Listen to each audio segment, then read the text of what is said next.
Education. um, Education and how do I educate myself? How do I recommend someone else become educated? The first thing to do here is to kind of dispel the myth of what everybody thinks about when they hear the word education. There's really two parts of what we think about when we hear education. There's grade school and there's college. In the United States, we inherited the grade school model from Prussia. The Prussian model of education is what we're actually familiar with. It's like you sit in front of an instructor in rows, and you raise a hand when you have a question, a bell rings, and you go to your next station, and so on and so forth. That model of education came from Prussia, and it was designed to produce lots of obedient soldiers.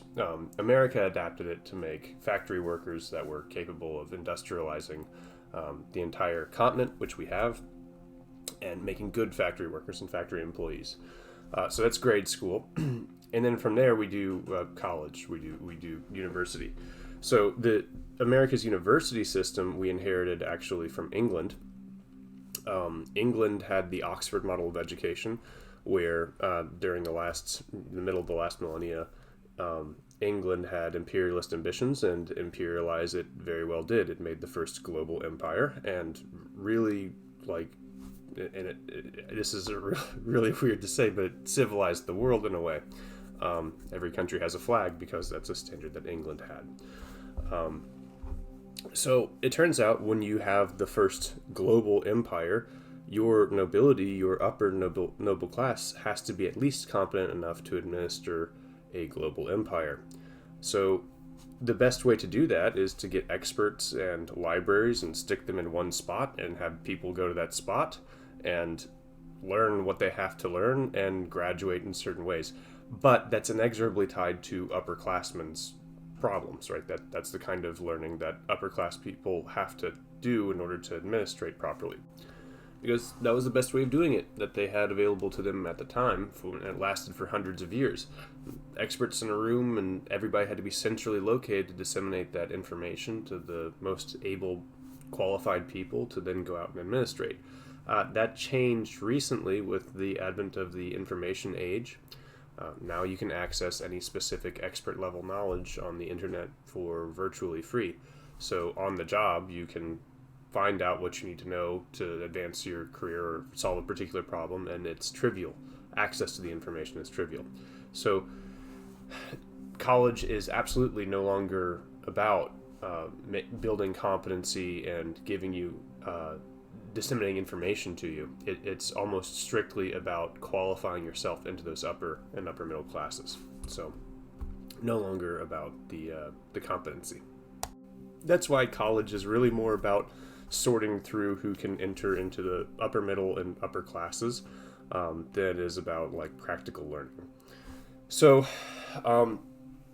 the practical learning side of things is what I'm actually interested in, because at any given moment, in order to support an industrialized society, many things have to be actively being done.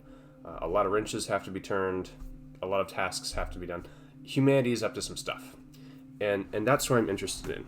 I'm interested in, how does clean water come out of the tap when you turn the faucet? That's a good question. How does electricity work? How is gunpowder made? How do you refine petroleum? Why do we refine petroleum? All of these sorts of things are. I can't allow there to be magic in the world. I can't not know how drywall is made and how it's put up and how the house that I live in has a roof over it. And I can't get my hand. I can't only conceptually know about that. I have to get my hands on it. I have to actually do the work and know why this stuff sucks. So if there's ever a moment of luxury in the world, it's because men, typically men, though there are certainly areas where women are doing the majority of the work that sucks in the world. It's because a lot of the stuff that sucks is being actively done. Like, human beings are throwing their bodies and years of their lives at these problems that civilization has to continually and constantly ward off in order to keep our head above water. And learning the work of the world is what education is all about. Because make no mistake about it, everything else is how to be obedient and how to social climb. And those cannot be solutions to the human condition. What the only solution to the human condition is to pay the amount of suffering that's requisite for the amount of accomplishment that we need to keep our heads above water. Right? We need to accomplish things, and those accomplishments entail a certain amount of suffering. So when you understand how humanity systematically suffers through the problems that it has to suffer through, then you'll understand the work of the world. So what I recommend to people is just jump on in to a bunch of different types of work. You'll find that there are no barriers to entry for the stuff that sucks. If you are willing to do really grueling tasks and grueling work and apply yourself and learn them and methodically plod through them to really attack those problems, there's no one's going to guard you from that, right? If you fall into a new industry and you do work typically around men, like let's say it's construction or something, find out what everybody else hates and do that and make that your thing. And universally across all industries, that method works. Get in with a group of guys who are doing some kind of work or some kind of task, some kind of job. Find out what sucks for them. Do that. And there's no barrier to entry. There's no social fighting that goes on to that. That's just you applying yourself, paying the cost of suffering to keep the work of the world going. So that's what education is about to me. Education is about understanding these tasks and dispelling the magic of the world. One of the things that I really don't like and I can't stand is when there's somebody who's like an upperclassman, who makes multiple times the average income, maybe even grotesquely more than the average income, and he lives in a world that's like magical to him. He doesn't know how to fix his car. He can't fill up a tire.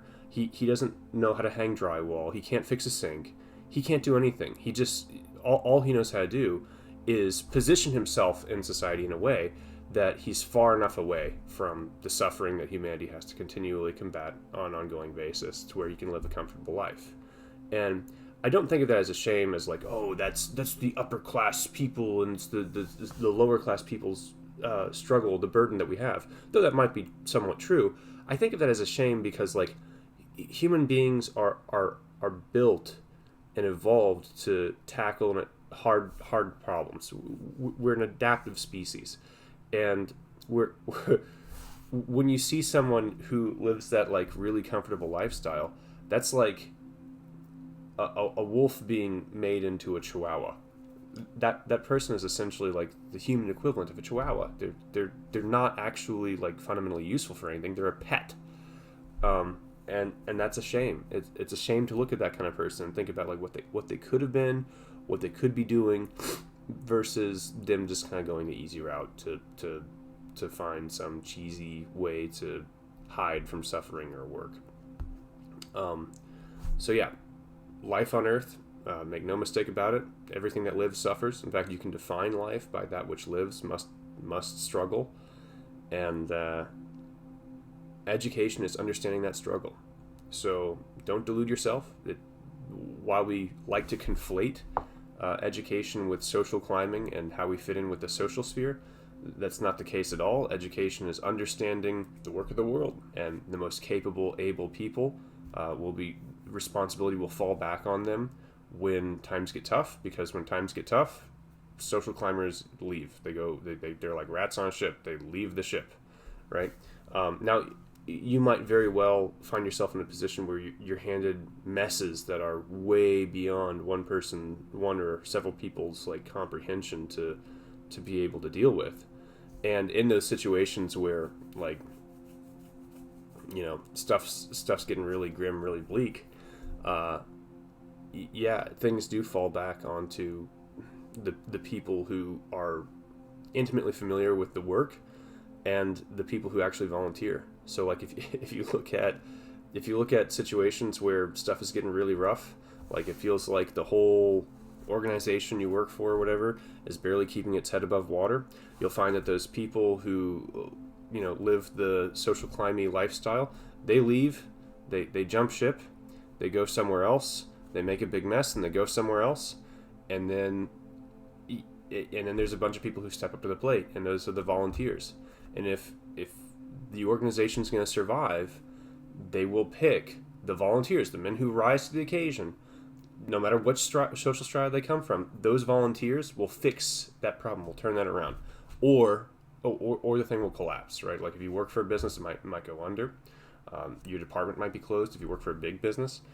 Those are the things at stake. But I've seen both cases. I've seen cases where there's been systemic, organizational failures and organizational turnarounds. And the thing that makes the difference is when people rise to the occasion from all strata, or that process gets prevented from happening. Maybe managers or captains decide to kind of go down with the ship. They prevent the volunteers, say, stay in your lane, and those are usually the managerial and organizational decisions that lead to widespread systemic failure. People responsible for steering the direction of that organization keep doubling down on their previous strategies, and they keep doubling down, and eventually they go bust and take the whole thing with them. Generally, that pattern of whether you have men who rise to the occasion and you work with volunteers on all strata and they fix what's wrong with your organization, and that makes a recovery, versus people who fail to do that and the thing tanks, I think that scales. I think that scales to civilizational levels. I think your civilization can, the second law of thermodynamics applies to your civilization. Entropy takes its toll. Things get too complicated. Things get bogged down. There's like death by 1,000 cuts, lots of areas to neglect. And then your society ultimately has this problem where it's like, okay, are we going to try to administrate our way out of this, or are people going to rise to the occasion? And the question is, how do you find those volunteers, those people who are capable, able, and know the work of the world, and are willing to confront it, and the administrators, the people with the social clout and social capital that can put their name brand, if you will, their credibility behind an effort to turn around the organization. I think that happens on large scale civilizational levels as well. So keep an eye out for the able-bodied, able-minded people who are willing to volunteer, those strong souls, because in hard times, things fall back on them. And in order to be one of those people with the strong, capable mind, body, and soul, you've got to be very familiar with the work of the world. There's no substitute for it. So that's how to be educated. And you can be a very great person if you know the work of the world and you're willing to confront it, and particularly if your society or organization falls upon hard times. That's a great opportunity for you. Doesn't always go that way, but that's education. All right.